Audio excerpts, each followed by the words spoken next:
জীবনে কত রকম মানুষের সঙ্গে পরিচয় হলো, আবার কত মানুষের চেহারাটাও ভুলে গেছি। মানুষের চুপচাপ ধীরে ধীরে চোখের সামনে থেকে আড়াল হওয়া দেখে এখন আর অবাক লাগে না।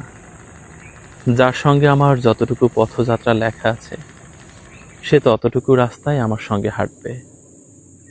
মাঝপথে আলাদা রাস্তায় ঢুকে পড়লে আমি আর আশ্চর্য হই না, কারণ চির বাস্তব হলো মানুষ তার পছন্দের জায়গায় ছুটে যাবেই।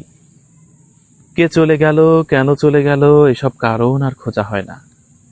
আমার সঙ্গে তার এতটুকুই পথ চলা ছিল, আমি এটাই বিশ্বাস করি, মেনে নেই। সবাই তার গন্তব্যস্থল খুঁজে পাক, আমি কারোর শেষ গন্তব্য হব এটা জরুরি নয়। নিজেকে অনেক সান্ত্বনা দিয়ে আসা মানুষ আমি। প্রতিটা কঠিন পরিস্থিতিতে আমি নিজেকে সান্ত্বনা দিয়েছি এই বলে সুদিন খুব কাছেই। সুদিন আসলে অনেক দূরে। এতটা দীর্ঘ সময় সুদিনের অপেক্ষা করার পর এখন বুঝতে পারি আমি নিজেকে মিথ্যা সান্ত্বনা দিয়ে এসেছি, মিথ্যা বলে এসেছি। এখন আমি সম্পূর্ণ বেসামাল একটা মানুষ, নিজেকে কোনো কিছু থেকেই সামলাতে পারি না। রাত পার করে দিই দুশ্চিন্তা করে।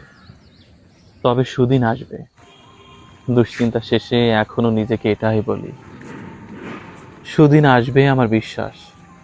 আমার ভেঙে যাওয়ার শেষ মুহূর্তে হলেও আসবে, তবুও সুদিন আসবে। মাঝে মধ্যে ভাবি, আল্লাহ চাইলে আমার সমস্যাগুলোর সমাধান হতে কতক্ষণ। আল্লাহ তো সব ব্যাপারেই অবগত। আল্লাহ জানেন আমি কতটুকু সহ্য করতে পারবো, কতটুকু পারবো না। সবশেষে বলতে হয় যা হচ্ছে হোক, অভিযোগ নেই। আমার যেহেতু কত বিশাল সমস্যা নিয়ে মানুষ দিন কাটায়। আল্লাহ যেদিন ভালো মনে করবেন, ওই দিন এক নিমেষেই আমার সব সমস্যা দূর হয়ে যাবে। আল্লাহ কথা।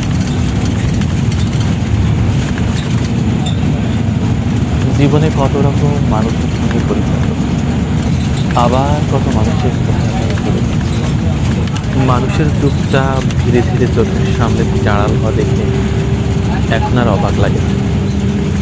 যার সঙ্গে আমার যতটুকু পথযাত্রা লেখা আছে, সে ততটুকু রাস্তায় আমার সঙ্গে হাঁটবে। মাঝপথে আলাদা রাস্তায় ঢুকে পড়লে